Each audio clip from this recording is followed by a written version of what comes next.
ketidaknyamanan atau hukuman. Ya. Sekarang kalau kita merefleksi diri kita, merefleksi tata tertib yang ada di sekolah kita, merefleksi sanksi-sanksi yang kita berikan. Kalau kita jujur, anak-anak kita mungkin saat ini masih pada tahapan itu, menghindari ketidaknyamanan dan hukuman. Ya, sehingga kepungan, artinya tata tertib yang kita buat sebetulnya kita ingin mencoba meminimalisir pelanggaran dan menciptakan ketertiban dan keamanan. Tapi itu tadi, kalau menurut para pakar psikologi tersebut, itu hanya berdampak jangka pendek. Jadi bisa jadi para pelanggar itu akan selalu melakukan kesalahan yang sama, karena proses kepatuhan mereka terhadap aturan itu lebih kepada menghindari ketidaknyamanan dan hukuman. Tapi dengan adanya restitusi, kita melakukan pendekatan persuasif dan kemudian memberikan opsi cara mencari solusinya, diharapkan mereka sendiri yang memutuskan penyelesaian masalahnya dengan bantuan arahan dari guru tadi.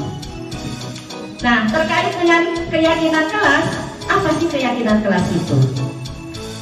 Secara definisi, keyakinan kelas itu nilai kebajikan yang disepakati secara tersirat dan terlepas dari latar belakang suku, negara, bahasa maupun agama.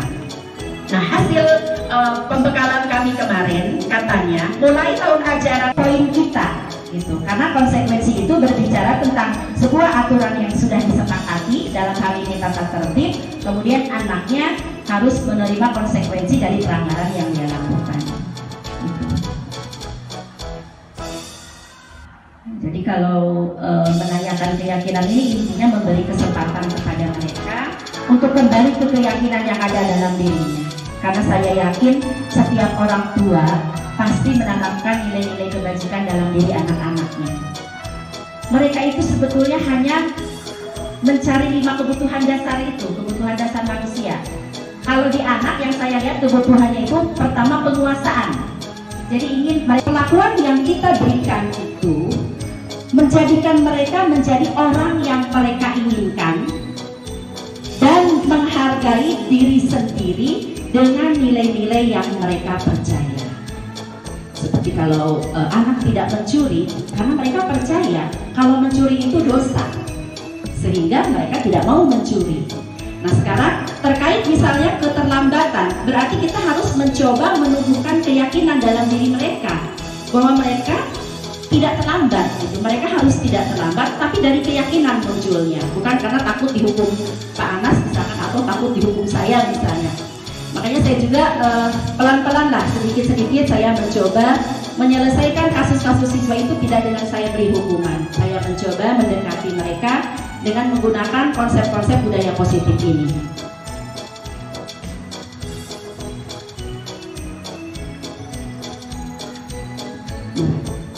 Jadi sekali lagi sebagai tingkat volumenya mungkin ya, volume dari kasusnya banyak tidak gitu dalam pembuatan keyakinan kelasnya. Nah, lalu bagaimana kalau kita sudah punya keyakinan kelas? Bagaimana cara menangani permasalahan yang terjadi?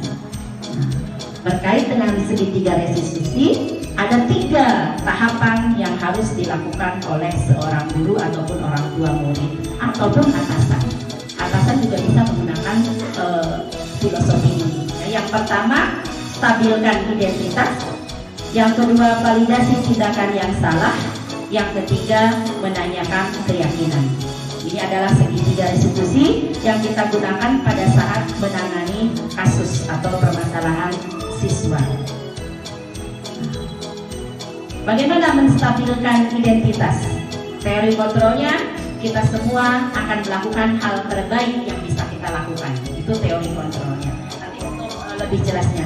Kemudian kalau validasi tindakan yang salah, teori kontrolnya, semua perilaku memiliki alasan. Ya, yang tadi itu ada 3 motivasi manusia dalam berperilaku. Restitusi itu menghindari hukuman. Apa restitusi? Restitusi itu proses menciptakan kondisi. Jadi kita menciptakan sebuah kondisi bagi murid untuk memperbaiki kesalahan mereka sehingga mereka bisa kembali ke dalam kelompok mereka dengan karakter yang lebih kuat. Jadi diharapkan setelah kita melakukan restitusi, ada keyakinan baru di dalam dirinya tentang kesalahan yang dia lakukan, dan dia bisa kembali lagi ke dalam kelompoknya dengan kekuatan karakter lain, lebih kuat karakternya.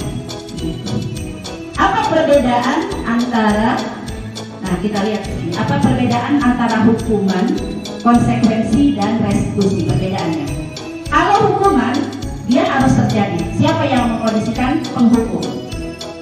Tapi kalau restitusi dia pilihan, jadi kita memberi opsi kepada anaknya apa yang akan mereka lakukan setelah mereka punya kesalahan itu, sebagai bentuk tanggung jawab atau sebagai konsekuensi dari pelanggaran yang dia lakukan. Kita beri pilihan, jadi jangan kita yang menentukan pilihan.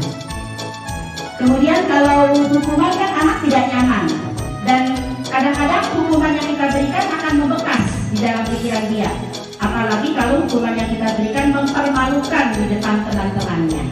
Nah, dengan restitusi, dia yang terjadi adalah proses menguatkan untuk jangka panjang.